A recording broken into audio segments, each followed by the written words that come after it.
Good. Okay. Everybody's doing awesome. Vivian, you and I are going to dink a little bit. Get everybody over here. Okay. So we're working on pushing the ball. Now let's work on the setup for the push. So as the ball comes towards me, I want to get the racket a little bit below and in front of the ball so that I look like I'm going to catch it, and then I give it a little push. Right? So I look like I want to get my racket in front of the ball.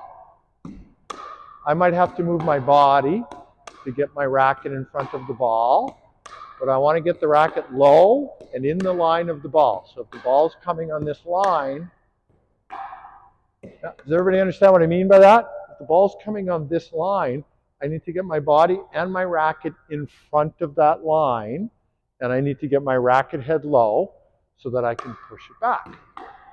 So when I receive, the ball tells me where I have to be. Draw an imaginary line along the ball. That tells you where you have to be. Then, if you're in the correct position to receive it, you'll be able to project it on a new line. But you have to accept the line that's coming in from the ball. Okay? So really get yourself and your body, if you can, and your racket in front of, in that line. Now, if the ball is going to go out on this side of me, excuse me, the ball's, excuse me, if the ball's going to come out on this side of me, I can just choose to get my racket in the line or out in here, right? But I still need to have my weight behind the racket, okay? And I still have to accept the line that the ball is on, okay? Sometimes it's too far out to the side and I'm not going to be able to get my whole body in front of it. So I still have to accept that line. Does that make sense? So as the ball's coming towards you, you can't wish it was on a different line and try and reach out, right, into weakness and return it. You have to accept that's the line it's coming in on. I need to get as close to that line as possible. Okay? All right, let's work on that. Draw the imaginary line and accept it.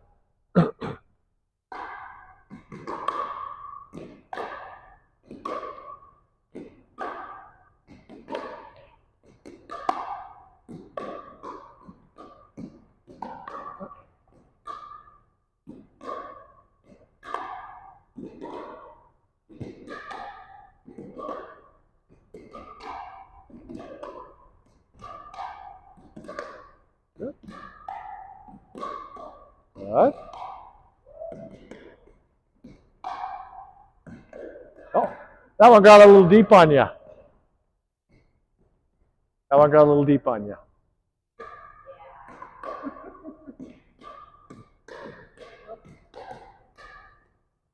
All right, so we're sliding up a little bit. See how much? There we are. That's better, right there. If it's all the way down here, you can get this racket head way back. But if it's up here, you can't get the racket back as far, right? That's why I'm so catching this is the really, edge of it. exactly, really important. Get it all the way back. There you go.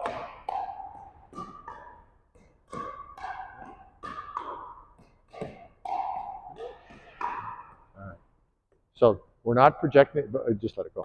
We're not projecting the ball very far, so you don't need to bring your racket back past this leg. Just keep it in front.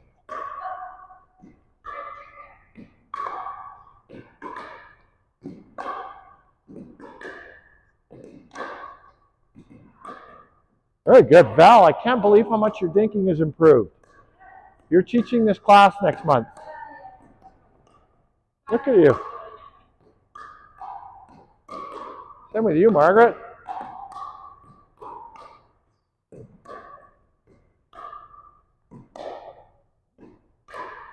Okay, I have one concern. I have one concern, okay? I want you to go back later today and watch this video and see what you were doing just before we had this conversation. You're going to notice that on your forehand, your back foot is coming off the ground. Okay? I don't know why that is. Stop for a second. So many ladies do this. Yeah. I don't know what it is, but a lot of ladies have this habit of lifting their back foot off the ground. Some men too, but way more ladies. So I do want the weight transfer, and I do want sometimes the heel to come off the ground. That's awesome.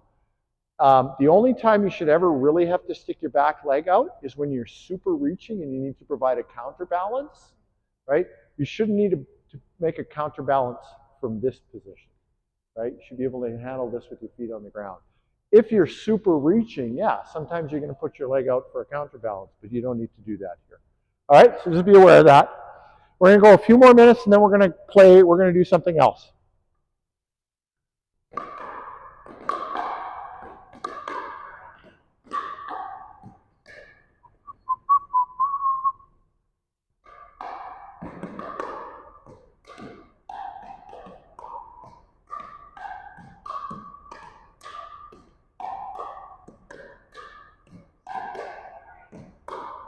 Oh, good job, Joan.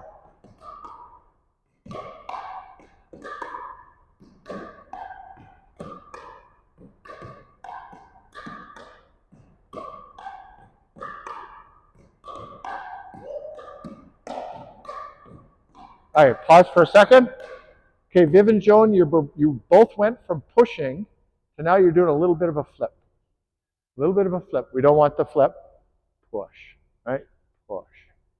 Okay, one more minute. Good job, Viv. Nice, Joan.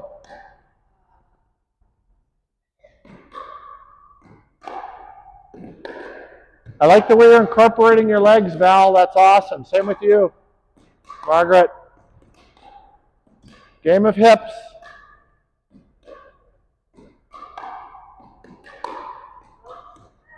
Nice.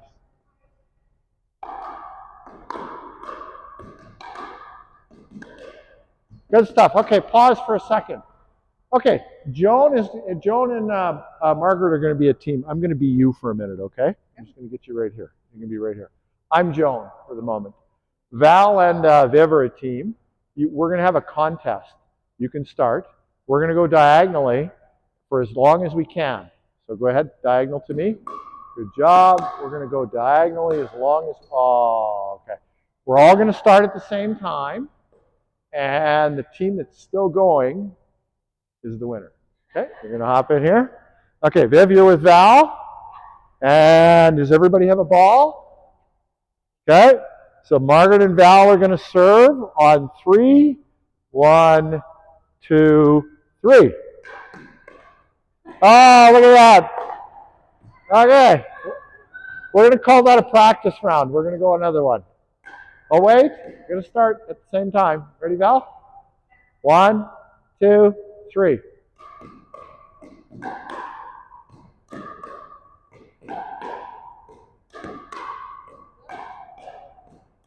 Got to keep it. Oh, it's good. She kept it alive. Stop. Okay, well, Viv and Val won that one because Margaret had a brain fart. Okay, so Joan's going to be our anchor. Everybody's going to rotate one around Joan. Okay, so Margaret and Viv are a team now. Val and Joan are a team. On 3. On 3. 1, 2, 3. There we go. Val and Viv win. Okay. Best 2 out of 3. Here we go. On 3. Wait. 1, 2, 3.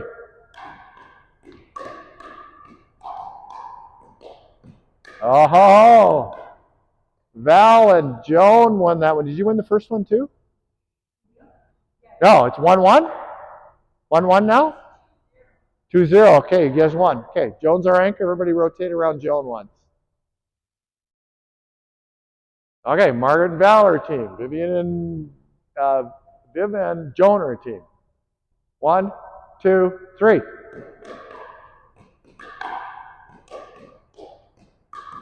Oh, Margaret wins. Margaret and Val win. Okay. Best 2 out of 3. So it's 1-0, Margaret and Val. 3, 2, 1.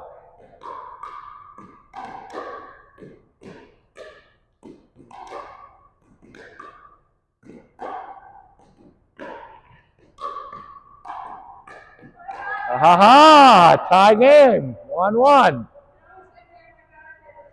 Championship point. We're going to count down from 3. 3, 2, 1.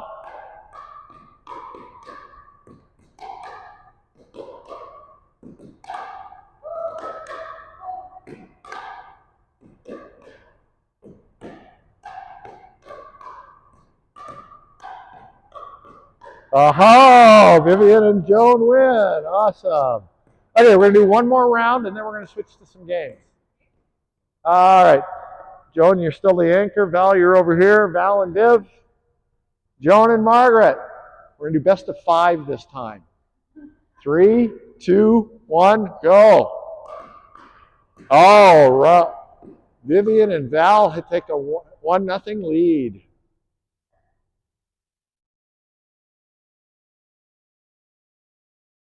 Three, two, one, go.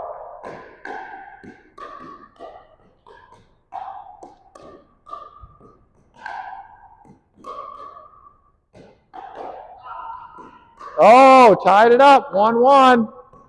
All right. 3, 2, 1, go. Oh, Vivian and Val take a 2-1 lead. 3, 2, 1, go.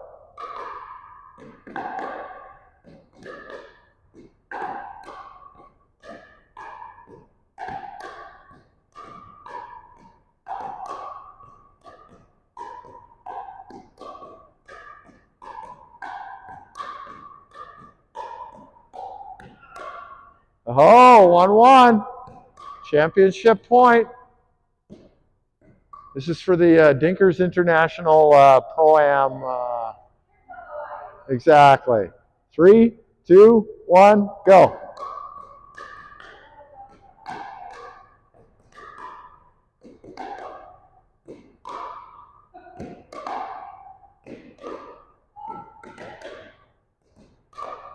Oh, there it is. Vivian and Val win. The 2Vs win. Okay, let's go have a drink of water, and then we'll come back and we're going to play. I'm going to teach you the kitchen game. Where's my microphone? There it is. Yep. So third shot draw is essentially a dink from back here. Yep. A dink and a drop are pretty much the same thing. Just longer follow through. Longer follow through, you use your body more. It goes too high. And as soon as I do it, I go, don't hurt me, because I know. But you haven't taken a drop class yet. No, I haven't. Okay. Is that a separate class? Well, the 250, I don't do drops. Oh, you don't. But you're very close to moving to the 300 group. Oh, okay. So when you move to the 300 group, you'll be doing drops. Okay. Yep. I'm not going to try it too often because that's where I'm losing points. I realize I don't know what I'm doing. Some guy last week told me, you're not bad, but that shot you're doing is killing you because you're going to get it in your chest every time. Yeah, it just means you're popping it up. How you feeling? Good. Good. This is so strange because I'm not used to that. Yeah. I'm used to being right there. Yeah. That's not too bad. That's not terrible. When I first met you, you were way up here. I was choking up like a baseball bat. Exactly. Yes. Now you're down lower. Yes. And we want to get you to the point where, in fact, dinking you could do from here. Yeah, probably. It just feels so floppy. I'm floppy like that. But it's all in your wrist. I'm working on strength. Okay, let's go back in the room, ladies. Baseball, you choke up on the bat. Okay. Yeah.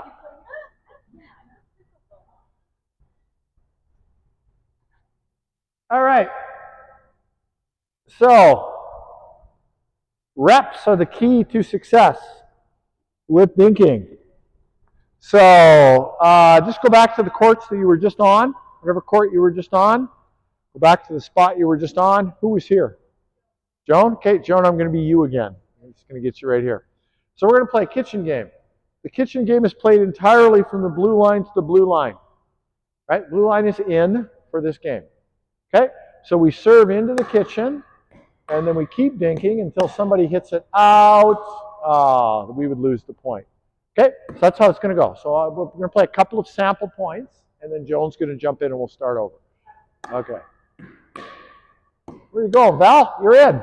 Val, this is a team game. This is a team game. Out! Okay, so it'll be 0-0-1.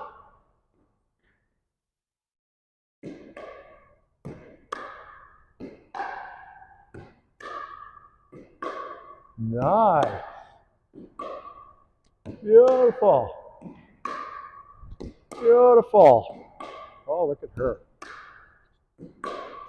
Oh, nice. Oh, almost out, but it was still in. Out.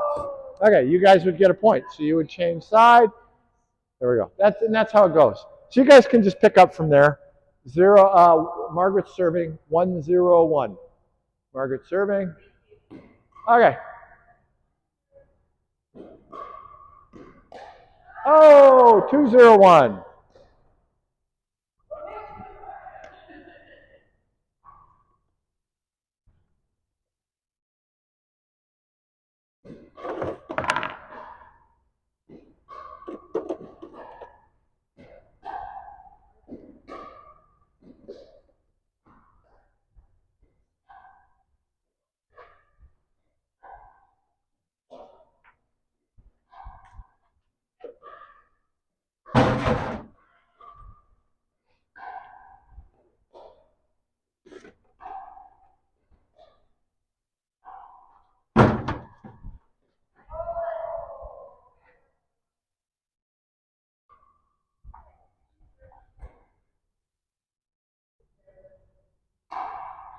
Uh-oh.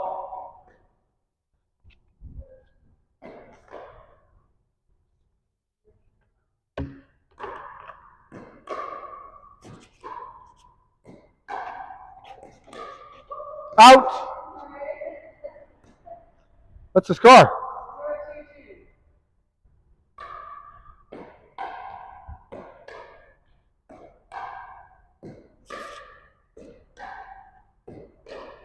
Out.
All right, I see a couple of grip issues I want to address. I want to get that slid all the way down so your little finger's almost coming off the bottom, because that gives you the maximum ability to get your racket head all the way back. That's probably a little too far, but there you go. Your little finger should be right on the top of that ridge, because then you can get your racket all the way back, right? And I see you putting a finger on the back of the paddle. Yeah. Yeah. So let me explain why. Come on in. So if you choke up on the paddle, you can't get it down. But if you get it down into the knob, and in fact, I can play the game, I can dink with just these 3 fingers, right? Because I can get my paddle all the way down. And now, if I want to, I can hit a top spin dink. So really work on, I know this feels unusual when you first start. Yeah. Well, so where is the center of your paddle? Where's the sweet spot in your paddle? Center of what? Show me where. Yeah. No, it's the halfway point between the tip of the handle and the head of the paddle. That's right. That's the sweet spot. People think the sweet spot's the center of the head. It's not. It's center of mass between the top of here and the top of here. Center of mass between here and here. So the most reliable spot on your paddle is below the center of your paddle. People have a tendency to hit everything in the top half of their paddle. You really need to focus on getting the ball closer to here, especially when you're dinking. That doesn't mean we never hit shots up here. There are some shots that we hit up here. But for these stability, consistency shots, forehand drives, dink, serves, these kinds of things, we want to hit it lower in the most reliable spot on your paddle head. Okay, so to get that spot on there and get the ball over the net, you need to lengthen your lever and you need to be able to get it back. If you put your finger on the back of the paddle, it limits how far back the paddle can go. Right? Take the finger off and guess what? It goes back another inch. Right? So really important to get away from this habit. The other thing to think about is this or this causes tension here, which causes tennis elbow, right? So be in the habit. This part of your paddle, the knob, the flare at the end of the racket, is your friend. You want to feel that. People think, oh, I got to control the handle. The knob that you're focusing on, because that tells you where your grip is, up, down, left, right. You can feel all the bevels on that. So accustom yourself to holding that part of your paddle. It's there for a reason. Yeah, exactly. Put your hand around it now. There we go. There you go. Okay. Continue. I'm sorry, I forgot what the score is.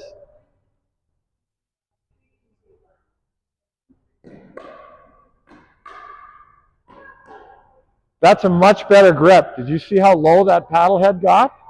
Yeah. Yeah. It'll feel normal. Give it a week or two. It'll feel normal.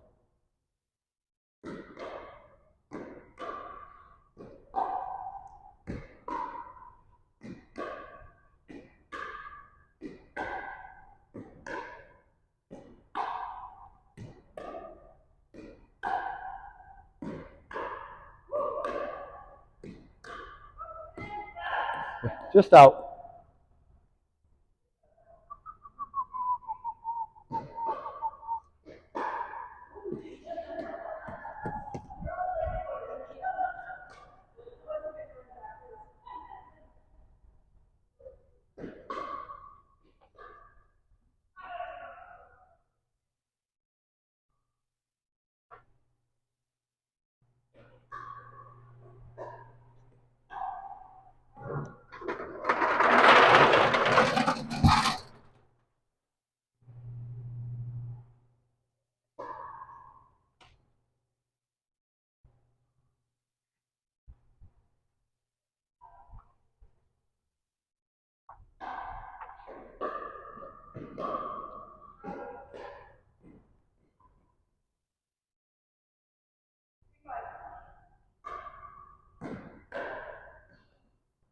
Okay, it was a good grip. It was a good grip.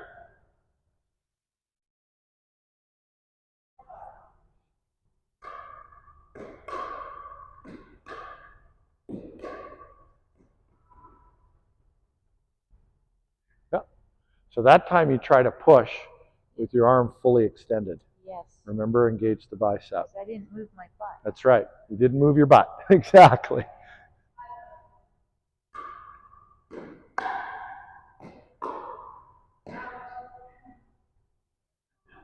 I'm just going to mention, go into a little depth of what I just told Margaret here. Okay, so if I was going to push a shopping cart, a heavy shopping cart full of $7,000 worth of groceries, I wouldn't push it with my arm fully straight, would I? I would bend my elbows so that I can push, use my core, my pecs, my bicep, my forearm. Dinking is the same thing. Think of it as a push. Your arm has to be a little bit bent. I know you'll see all these guys on the internet doing this. I don't advise it for anybody that isn't the 28-year-old that's doing the video, right? You need your body, you need some strength behind it, so you need some structural support. So bend your elbow a little, engage your bicep. You're still using your shoulder, yeah. And you're using the shoulder joint, right? They always talk about the shoulder, but you're using more than your shoulder muscles. You're using your deltoids, you're using your pec, you're using your bicep, your forearm, your core, right? All of your core is involved, right? Plus you're also using your legs. So when people hear on all these TikToks about, oh, use your shoulder, they're talking about your shoulder joint. The motion's coming from your shoulder joint, but you want all of the structural elements of your muscular system involved. Okay? So don't try not to dink with a totally straight arm. Think of it as a push, like you're pushing something heavy. Okay?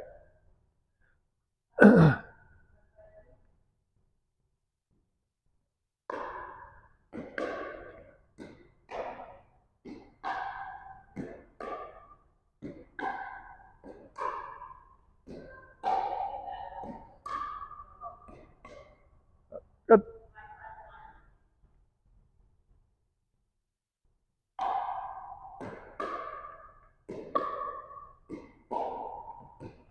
Oh, communicate.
Out.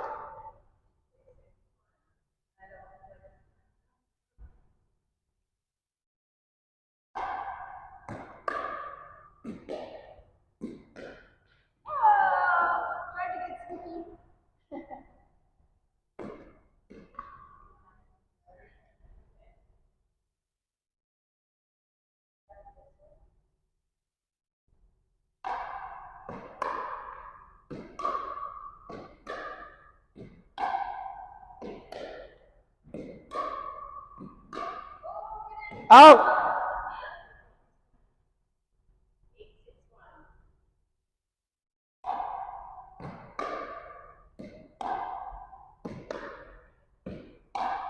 Out.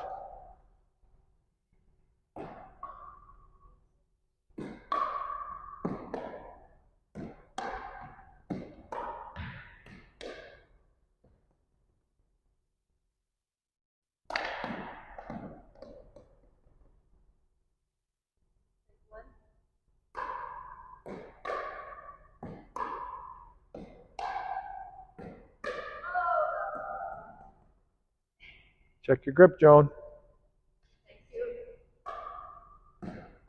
Very nice.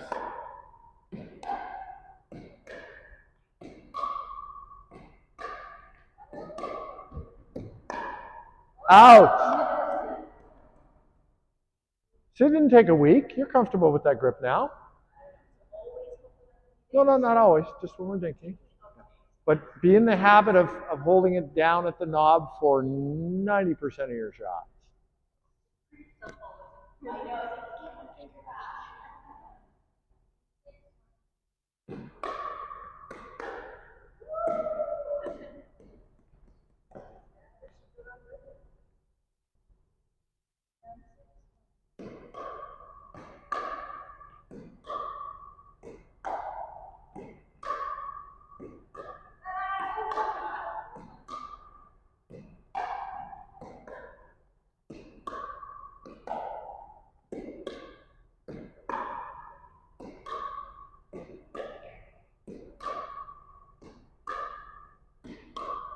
Ooh, trick.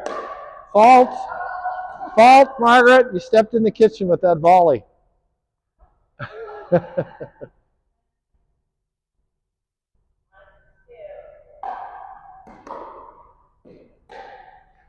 Oh, so close.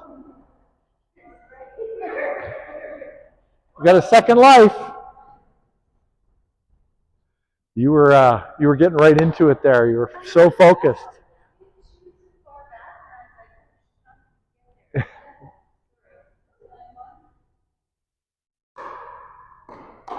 Oh, out.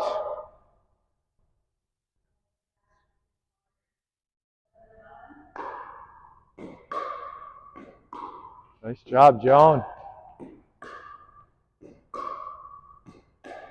Good job, Val.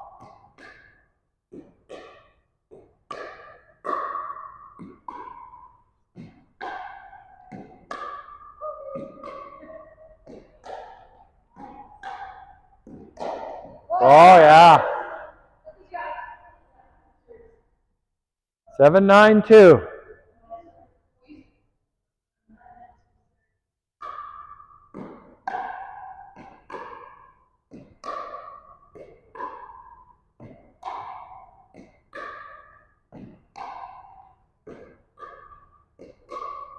Oh, tricky Margaret. Side out. 9-7-1.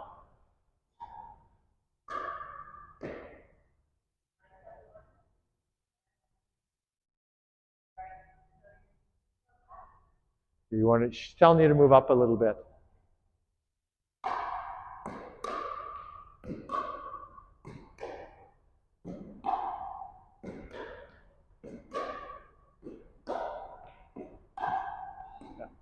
She's she's adjusting to the new grip, so let her stand where she wants to stand for now. She'll figure it out.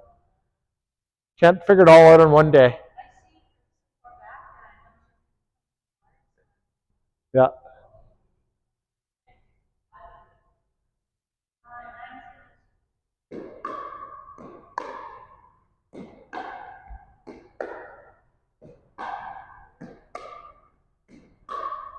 Out. 7-9-1. That time you had to go in hard.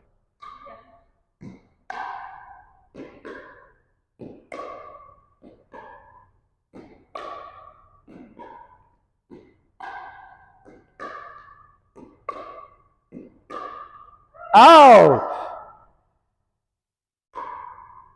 7-9-2. Oh boy. Oh boy.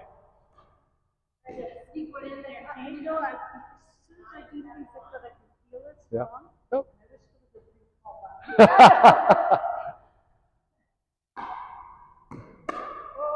Who's in? That's out. 10-7-1. Game point.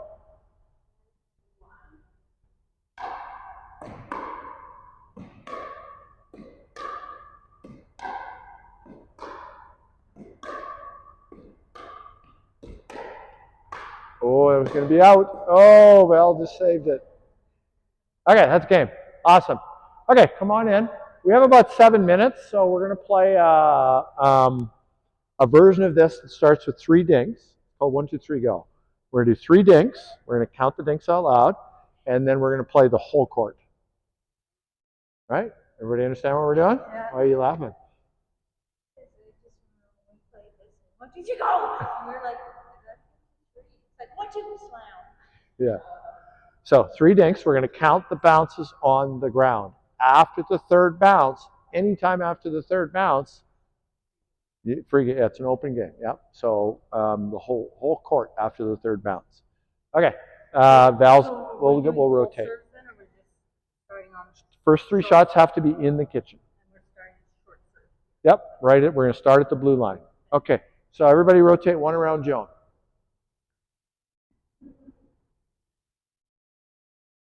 Actually, we're going to rotate 2 around Joan.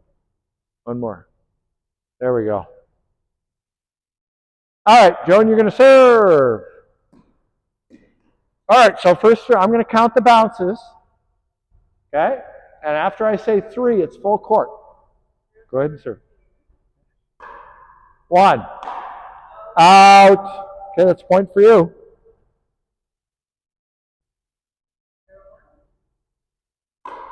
One.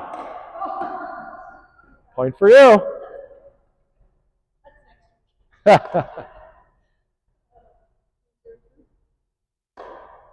One. Another point for you. You guys are tense because we're playing a game now, so you seized up.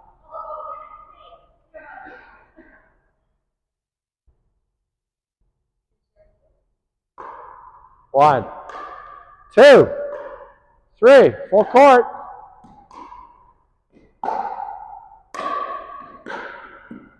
All done. It's a point for you.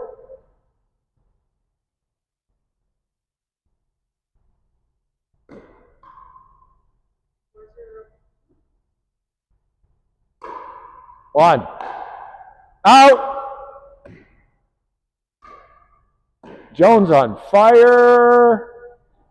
Somebody call 911. One, two, three.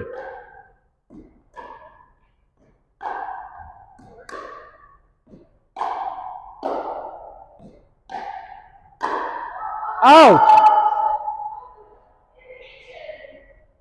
I got it. I got it.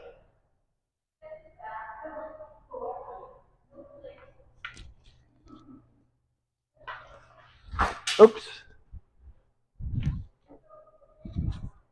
Here we go.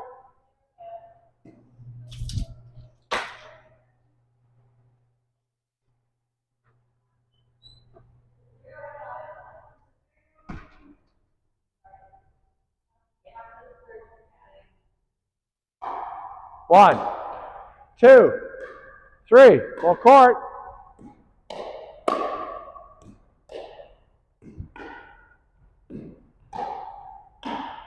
Here we go.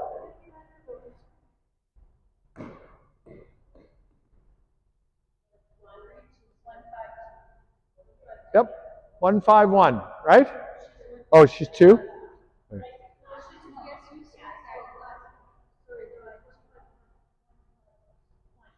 151? Okay, 151. One, two, three, full court.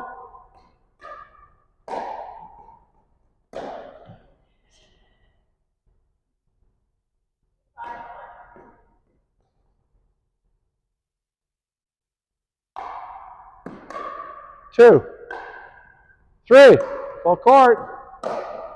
Out.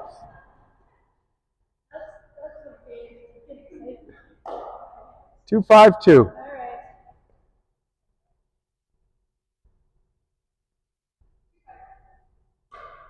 One, two, three, full court. That out.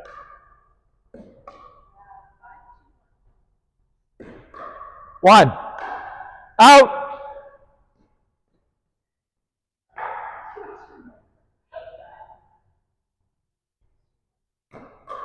One, two, three, full court.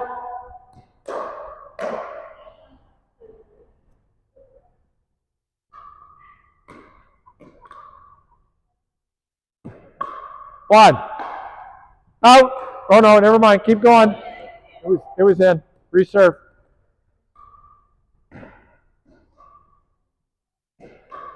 One, two, three. Full court. Oh, right up the middle. Val, did you forget to cover the middle?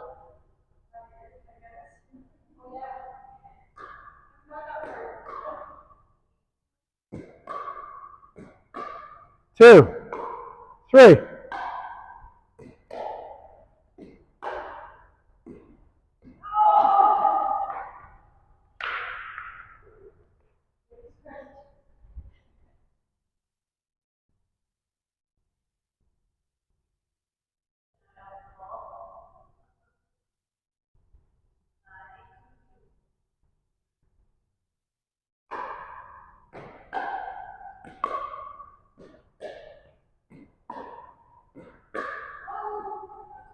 I forgot to count that time.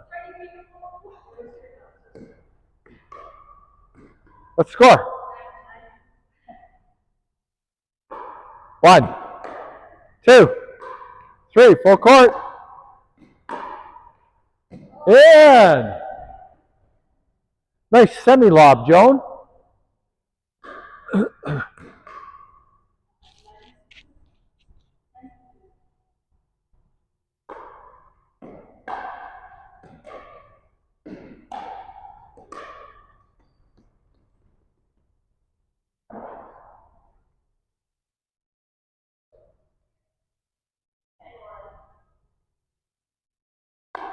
One, 2, 3. We'll call that in. Oh, that's game, right? Game? Oh, 3:10. You guys are ahead. That's right. You're right. My bad.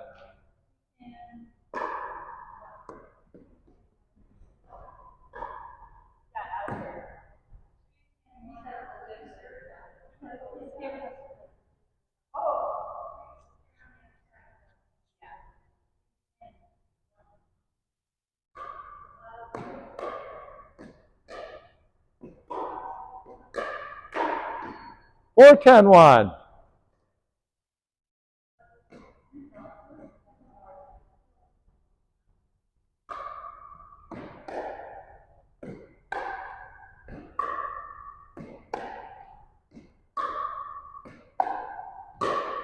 Full court. What do you do when those are? I don't back up,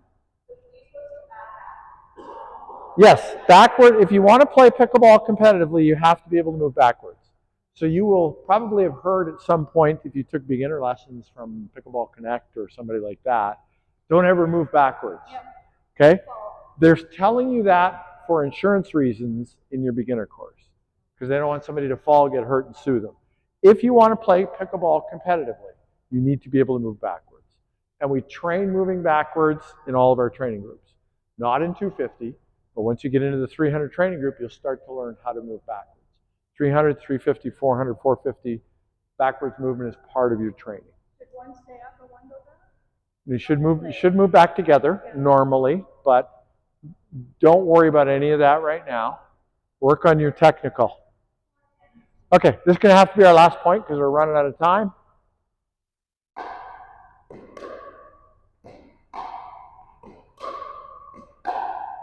Oh, look at that. What a finish. All right, come on in, ladies. Okay, you're welcome. Today we worked on dinking a little bit.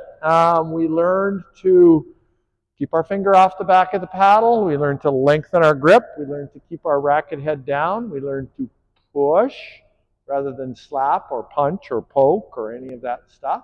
Okay, how did it feel? It feels better once you do it. That I find I keep creeping up. Yep. And then it hits the end. Like, yeah, the reminder was good when you move back. Yeah, it takes 6 weeks to form a habit, so just keep working on it. And believe me, it's worth investing in developing this new habit because it will give you a lot more shots. Okay. One of the other things we worked on today was catching the fish in the net. Does everybody understand that concept? You stick your paddle down so that the ball can land on the paddle, right? And that combined with your good wrist position, right, keeping your palm facing where you're hitting, right, gives you the control that you need. And that habit, again, habit takes 6 weeks to develop, that habit sets you up for success later when you want to hit roll shots or flicks or lobs or all kinds of things. You want to change direction. The ball should go the direction your paddle is moving. Yes. So if you have imagine that there's an arrow right through your paddle, Cupid's arrow right through the paddle. Yeah. Wherever you point that arrow, that's where the ball is going to go. Okay, so if the ball comes here and I want to hit it over in that corner. Yeah. Yeah, you need to. So this is the way I think about it. I need to organize my body around my palm, right? So I think about where I want to hit it over there. So my palm needs to be facing in that direction. So how do I organize my body around my palm? Do I need to be out here? Do I need to be around beside it? So you just think about how to organize your body around your palm. Always think about your palm, because your palm at the moment of contact is telling the ball to where to go. So you wouldn't stand here. Yeah, I wouldn't, if I was going to hit it over there, I wouldn't be facing this way, right? Well, I suppose I could. I just have to take it out here, right? So just organize your body around your palm. So start from, if you're thinking about how do I hit this shot, think about where do I have to be for my palm to comfortably face in that direction.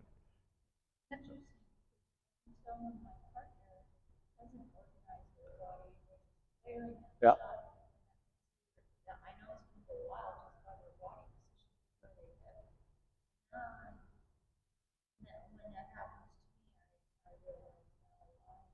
Yeah.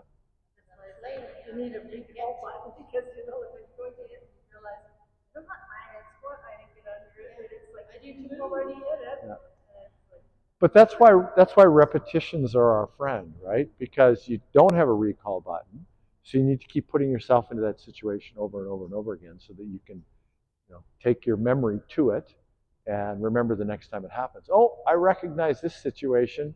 This time I need to get lower. Right? So yeah, and that's why we have training groups, is so you can come out and get lots and lots of reps. Yeah,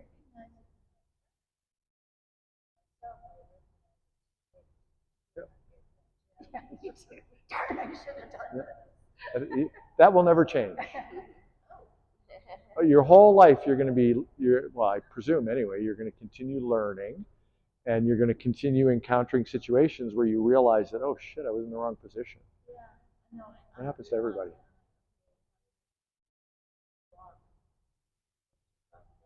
Yeah. Because I can see it, and then I'm like, or whatever. You can tell they're lining up wrong. All right. Any questions about what we did today? I do about backhand, but you have backhand next week as well. Is it next weekend? We'll talk about backhand next weekend. Awesome. Body Thank position you. and backhand. Yeah. No, I got it. I'll put the nets away. I got almost everything away already. Summer, like for the main stuff, all the clinics, do they move somewhere else? For July and August, this building's closed, but we'll be doing everything at Wood Creek for July and August, possibly September as well. Yeah. Nothing for May. There's all the clinics are on the website for May already. Get past April. Oh, April, May, and June are all there. So if are you in the T250 training group? You should be. Yeah. Right. You just go look for T250. Yeah, I've seen all that. Yeah, go to the T250 training group, and all the dates are there. Oh, it's only showing you like 6 weeks ahead or 2 months ahead or something, but they're all in all the way up to the end of June. Everything's in the system up to Canada Day. Okay. So yeah, and then in July and August we'll be at July, August, probably September as well. We'll be in Wood Creek because the building's rented, and then in September we're doing renovations. We're redoing the floors, and we're doing some sound, some acoustic paneling. And then, so that July, August, September, we'll probably be at Wood Creek, and then we're back in for the winter. And that's all outdoors? That's all outdoors. Wood Creek is outdoors, yeah. Okay. There will be clinics here on the weekends. Okay. In the summer, in July and August. But mornings will all be at Wood Creek. Did you enjoy your little rest and your... Good. Glad you enjoyed it. Did you have fun today? It was good. Yeah. Everybody had fun today? Yes, it was good. Awesome. Good. Okay. That's the primary goal.